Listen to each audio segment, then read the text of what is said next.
नमस्कार नीलिमा किचन को आपण मानक अनेक अनेक स्वागत। आज मु आपण मानक सहित शेयर करी मुड़ी रे तैयारी मिठा मिठा बनिब एकदम सॉफ्ट और रसालु। तेबे भिडियो को स्किप न करी फुल देखंतु। आशा करुछि भिडियोटी आपण मानक बहुत पसंद आसीबो। एबे आरंभ करिबा आज रे मजेदार मुड़ी रे तैयारी मिठा। एठी देखंतु म गोटे बाउल रे 2 कप मुड़ी नैछि। आ ए मुड़ीटा एकदम मुड़मुड़िया ही अछि, नरम हैनी। एबे कौन करबा यहाँ को ग्राइंड करनबा।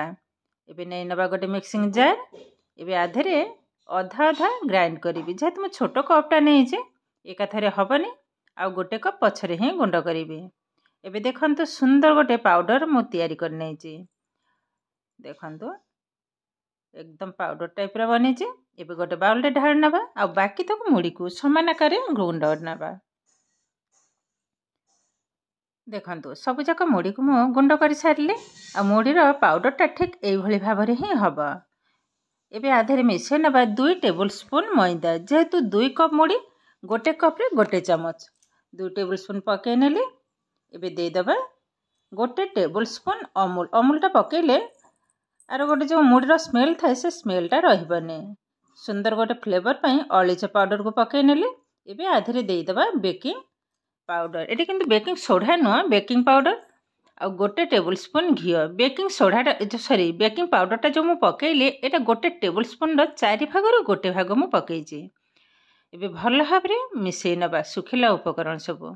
देखंतु एई भली भाबरे घसी घसी आग मिसै नेबे। देखंतु मिश्रणटा हमर रेडी हे गलानी। एबे अल्प अल्प पानी साहाय्य भल भाबरे चकटी नबा। आ ई चकटाटा टिके नरम हबा। केमिति हबा मु चकटी सारले ही कहिबे। आ एका थरे मु पानी ढालिनी। देखंतु अल्प अल्प पानी साहाय्य अटाटा को चकटी नेले एई भली भाबरे। आ चकटाटा ठीक एई भली भाबरे नरम हबा। आ कि रेस्ट रखिबा दरकार नाही। अल्प टिके घी को हाथ रे लगे नेली।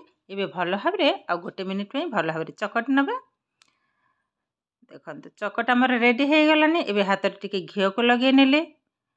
अल्प टिके नेबे, बेसी बड़ करिबिनी, टिके छोट रो टिके खाली माने देखि कि ही करबा को पड़िबो। देखंतु अल्प टिके नेछि। तापरे दी हाथ साहाय्य भल भाबरे टिके चकटी नेली। तापरे गोल कर नेली। एबे टिके लंबा कर नबा। देखंतु ए टिके भी फाटिनी, ता माने ए चकटा हमर एकदम रेडी हे गलानी। त एई भली भाबरे सब जाक आग तयारी कर नबा। देखंतु सब जाक मु तयारी कर सारले। केतरा सुंदर बनिछि देखंतु। एबे यहाँ को साइड कर नबा। एबे छाणीबा। गैस रे ऑलरेडी बसै नेछि तेल। तेलटा मीडियम फ्लेम रे टिके गरम हो। एपटे मो सिराटा को बसै नेबे। गोटे कप चीनी एवं गोटे कप पानी।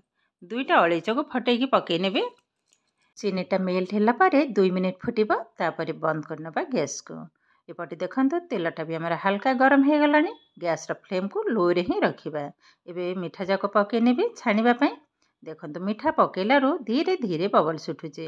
तो ये भली भाबरे सब जाक मिठा को आग पके नेबे। गोटे मिनिट परे दी साइड रे कड़े रे भली भाबरे धरिबे। आ तेलटा को टिके एपट सपट करिबा। तो ये भली भाबरे करिबा द्वारा मिठा तो ऊपर को उठी आसीबो। आ कलरटा भी भल भाबरे चेंज हे जिवो। आ चारि कड़े जाक कलरटा समान कलर आसी जिवो। देखंतु एई भली भाबरे 3-4 थर ताको तेलटा को एपट सेपट टिके करिबे। कलर एकदम सुंदर गोटे कलर आसिला पर्यंत भाजिबा। जेहेतु आगु को आसुची राखी, भाई मानंगु तो राखी पिंधेबी, मिठा तो खुआइबा को हबो। त एई भली भाबरे विभिन्न प्रकार मिठा घरे बनांतु आ भाई मानंगु खुआंतु। देखिबे तार मजा किंतु अलगा। तो एबे देखंतु मिठा आग अपेक्षा बहुत सुंदर भाबरे फुली उठिलाने। आ ई मुड़ी रे जो मिठाटा माने एते सुंदर होय मु भाबी नथिली। मु यूट्यूब रे जने भौणी तयारी करथिला मु देखिथिली, किंतु से अंडा पकेइथिले। आ मु तो भाबिली हमर तो जेहेतु हमर बिना प्याज रसुण मु कहली कौन करिबे भाबिली। तापरे थरे मु घरे ए भली भाबरे बनैथिली ए बेकिंग पाउडर पकेइगे। बहुत सुंदर बनिथिला। तो आज भी भाबिली ए मिठाटा आपण मानक सहित शेयर करिबी। तो मु आउ थरे ही ए मिठाटा आपण मानक पई ही बनैली। आ एतेटा सुंदर ए मिठा देखंतु। आरी भितरे मिठा हमर किंतु ऑलरेडी हे गलानी। कथारे कथारे मु देखै पारलेनी। एबे गोटे प्लेट को उठे नबा सब जाक मिठा। कलरटा देखंतु केतेटा सुंदर बनेछि। आ ମାନେ ମିଠାର ସାଇଜ୍ ବି ଦେଖନ୍ତୁ କେତେଟା ବଡ଼ ହେଇଛି। ଆଉ ଯେତେବେଳେ ଶିରାରେ ପକେଇବି ସେ ଆହୁରି ଫୁଲିକି ବଡ଼ ହେଇଯିବ। ଏପଟେ ଦେଖନ୍ତୁ ଶିରା ତମର ଅଲରେଡ଼ି ହେଇଗଲାନି। ମୁଁ ଗୋଟେ ବାଉଲରେ ତାକୁ ଢାଳି ନେଇଛି ଆଉ ଟିକେ ଗରମ କରିଛି।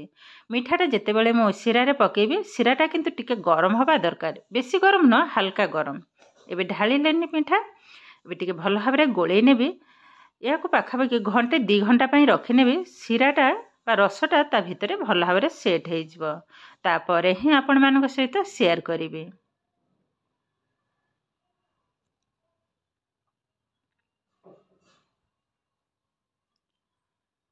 ଏବେ ଦେଖନ୍ତୁ ପାଖାପାଖି 1.5 ଘଣ୍ଟା ପରେ ହିଁ ଆପଣମାନଙ୍କ ସହିତ ସେୟାର କରୁଛି। ଆଉ 2 ଘଣ୍ଟା ଯେଉଁ କହୁଥିଲେ ଆଉ ଟିକେ ରଖିଥିଲେ ଭଲ ହେଇଥାନ୍ତା। ତ ପିଲାମାନେ କିନ୍ତୁ ଆରି ଭିତରେ 2ଟା ଖାଇସାରିଲାଣି। ମୁଁ କହିଲି ଏମିତି ରହିଲା ମାନେ ସେ ଅଧା ସରିଯିବ, ମୁଁ ଆଉ ଭିଡ଼ିଓ କରିପାରିବିନି। ଦେଖନ୍ତୁ ମିଠାଟା କେତେ ସୁନ୍ଦର ଭାବରେ ସଫ୍ଟ ହେଇଛି। ଆଉ ମୁଁ ଗୋଟେ କାଟିକିରି ମଧ୍ୟ ଦେଖେଇଲି। ଦେଖନ୍ତୁ ଆଉ ଭିତରଟା ଦେଖନ୍ତୁ କେତେଟା ସଫ୍ଟ ବନେଇଛି, ବହୁତ ସଫ୍ଟ ଆଉ ରସାଳୁ। ଆଉ ଦେଖିବାକୁ ବହୁତ କିନ୍ତୁ ସୁନ୍ଦର, ଆଉ ସବୁଯାକ ମିଠା ବହୁତ ସୁନ୍ଦର ବନିଛି। ଦେଖନ୍ତୁ କେତେଟା ସଫ୍ଟ ବନିଛି। ତ ଏ କିନ୍ତୁ ଆମର ପ୍ରସ୍ତୁତ ହୋଇଗଲା ଆଜିର ମୁଢ଼ିରେ ତିଆରି ମିଠା ରେସିପି। ଆଜିର ଭିଡ଼ିଓଟି ଆପଣମାନଙ୍କୁ କେମିତି ଲାଗିଲା କମେଣ୍ଟ କରିବାକୁ ଜମା ବି ଭୁଲିବେନି। ଆଉ ଯଦି ଭିଡ଼ିଓଟି ଭଲ ଲାଗେ ଲାଇକ୍ କରିବେ, ଆପଣଙ୍କର ଫ୍ରେଣ୍ଡସ୍ କିମ୍ବା ରିଲେଟିଭଙ୍କ ସହିତ ସେୟାର କରିବେ। ଆଉ ଯଦି ମୋ ଚ୍ୟାନେଲରେ ନୂଆ ତେବେ ଚ୍ୟାନେଲଟିକୁ ସବସ୍କ୍ରାଇବ୍ କରିବେ। ଏମିତି ଆହୁରି ନୂଆ ନୂଆ ଭିଡ଼ିଓର ନୋଟିଫିକେସନ୍ ପାଇବା ପାଇଁ ପାଖରେ ଥିବା ବେଲ୍ ଆଇକନ୍କୁ କ୍ଲିକ୍ କରିବେ। ଫେସବୁକ୍ ପେଜରେ ଦେଖୁଥିଲେ ପେଜଟିକୁ ନିଶ୍ଚୟ ଫଲୋ କରିବେ। ତାହେଲେ ଆଜି ପାଇଁ ରହୁଛି, ପୁଣି ଦେଖାହେବ ଆଉ ଏକ ନୂଆ ଭିଡ଼ିଓରେ। ନମସ୍କାର।